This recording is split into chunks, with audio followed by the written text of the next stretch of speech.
toutes les disciplines scientifiques ne sont pas aptes à développer des démarches participatives parce que selon certaines disciplines, c'est très loin des protocoles de vérification, de production et de vérification des résultats. Mais dans les faits, on peut quand même se dire que comme les sciences et recherches participatives concernent tous les domaines, tous les sujets possibles, mais à un moment donné ou un autre, n'importe quelle discipline dispose d'une expertise qui pourrait à un moment être utile à une démarche participative. Moi, je travaille sur l'alimentation santé. Dès qu'on touche à la santé des gens, eh bien, ça devient compliqué, c'est intime. Et puis, un peu, tout le monde est un peu expert en alimentation. Tout le monde mange, tout le monde a son avis. Et c'est vrai que c'est pas pareil questionner quelqu'un par rapport à l'alimentation, un sujet d'alimentation, que l'astronomie ou observer les oiseaux, par exemple. Donc, ça veut dire que là, les participants sont un peu partie prenante. Et ça touche aussi voilà, des questions économiques, voilà, des comportements, des stigmatisations parfois, quand on parle d'obésité. Donc effectivement, pour certaines disciplines, je pense qu'elles restent applicables, j'en suis convaincu, mais on doit faire peut-être des efforts d'adaptation des protocoles ou de la façon dont on dirige ou on fait ce travail avec eux pour trouver un bon équilibre entre le sujet et l'expertise recherchée vis-à-vis des acteurs ou des citoyens.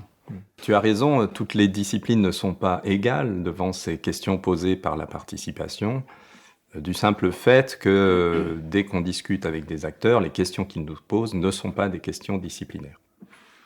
Donc soit ça ne correspond pas du tout à notre domaine et là on cherche plutôt des collaborations à l'extérieur, ailleurs, ou bien certaines disciplines ont par nature cette capacité à instruire des questions un peu multidisciplinaires. Moi, j'irais jusqu'à dire que bien souvent, les questions qui sont posées dans les sciences et recherches participatives, c'est des questions de société, et du coup, c'est pluridisciplinaire, voire interdisciplinaire, voire transdisciplinaire. Là. Et n'importe quelle discipline peut participer à répondre à un problème de société. Moi, je suis impliquée là dans un projet de recherche qui est sur le traitement des plastiques. Et du coup, il y a des chimistes et des microbiologistes qui travaillent avec des étudiants, enfin des élèves du secondaire.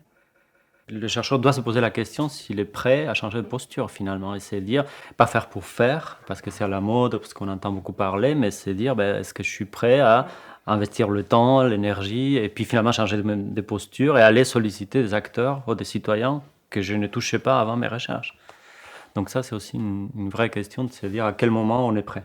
Très souvent, nous allons devoir travailler le questionnement avant de démarrer la recherche elle-même. Et quelquefois, ce travail préparatoire, il débouche sur le fait qu'on ne peut pas. Dans d'autres cas, et très souvent, il va être reformulé pour pouvoir à la fois prendre en compte la demande du terrain, de la société, et en même temps trouver des cadres de réponse qui correspondent aux disciplines. En fait, il faudrait poser la question à l'envers, c'est-à-dire pas se dire est-ce que toutes les disciplines sont concernées par la recherche participative, mais plutôt vraiment garder l'idée que les questions qu'on pose sont des questions sociétales, donc pour la société, que ça peut être et que en fonction de la question, finalement, les réponses elles peuvent venir de telle ou telle discipline. Et puis j'ai même des exemples où finalement c'est la démarche scientifique qui est importante. Et du coup, c'est pas la discipline du chercheur qui est importante, mais c'est le fait qu'il ait envie de s'investir dans un projet de recherche participative, juste pour aider les acteurs ou les personnes qui sont impliquées à comprendre ce que c'est qu'une démarche scientifique pour résoudre leurs problèmes à eux. Donc n'importe quel chercheur peut faire ça.